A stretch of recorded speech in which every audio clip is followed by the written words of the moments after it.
হাই friends, স্বাগতম জনাইছোঁ আপোনাক আপোনাৰ ইউটিউব চেনেলটোলৈ।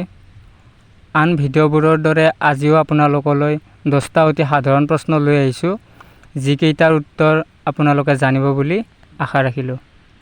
গতিকে এতিয়া আমি ভিডিঅ'টো আৰম্ভ কৰোঁ। প্ৰতিটো প্ৰশ্নৰ শেষত 5 ছেকেণ্ড সময় দিয়া হ'ব উত্তৰটো ভাবিবৰ বাবে। আজিৰ প্ৰশ্ন শিতানৰ প্ৰথম প্ৰশ্ন, ভাৰতৰ সৰ্বপ্ৰথম কবি কোন আছিল? ভাৰতৰ সৰ্বপ্ৰথম কবি কোন আছিল? উত্তৰটো হ'ল মহৰ্ষি বাল্মীকি। দ্বিতীয় প্ৰশ্ন, বিশ্বৰ সকলোতকৈ ডাঙৰ মহাকাব্য কোনখন? বিশ্বৰ সকলোতকৈ ডাঙৰ মহাকাব্য কোনখন?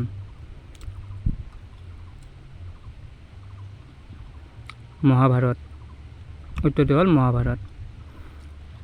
3 নম্বৰ প্ৰশ্ন, ভাৰত পাকিস্তানৰ সীমা নিৰ্ধাৰণ কৰা লাইনডালক কি বুলি কোৱা হয়? ভাৰত পাকিস্তানৰ সীমা নিৰ্ধাৰণ কৰা লাইনডালক কি বুলি কোৱা হয়? উত্তৰটো হ'ল red cliff line. Red cliff line.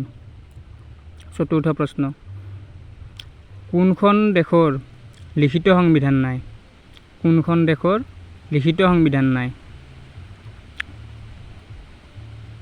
উত্তৰটো হ'ল ইংলেণ্ডৰ। ইংলেণ্ডৰ কোনো লিখিত সংবিধান নাই। 5 নম্বৰ প্ৰশ্ন, ভাৰতৰ সৰ্বপ্ৰথম চলচ্চিত্ৰখনৰ নাম কি? ভাৰতৰ সৰ্বপ্ৰথম চলচ্চিত্ৰখনৰ নাম কি? উত্তৰটো হ'ল ৰজা হৰিশ্চন্দ্ৰ। 6 নম্বৰ প্ৰশ্ন, ভাৰতৰ প্ৰথম তেল শোধনাগাৰ কোনটো? ভাৰতৰ প্ৰথম তেল শোধনাগাৰ কোনটো? উত্তৰটো হ'ল ডিগবৈ। 7 নম্বৰ প্ৰশ্ন, মহাভাৰতৰ পুৰণা নাম কি আছিল? মহাভাৰতৰ পুৰণি নাম কি আছিল? উত্তৰটো হ'ল জয় সংহিতা। জয় সংহিতা।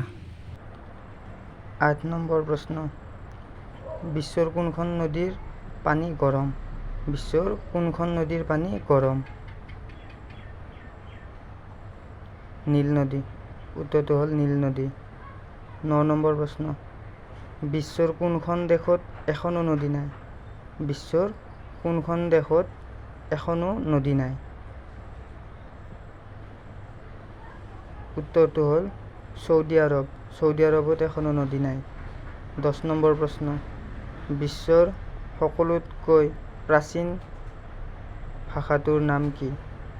বিশ্বৰ সকলোতকৈ প্ৰাচীন ভাষাটোৰ নাম কি? উত্তৰটো হ'ল সংস্কৃত ভাষা। সংস্কৃত ভাষাটো আটাইতকৈ প্ৰাচীন ভাষা।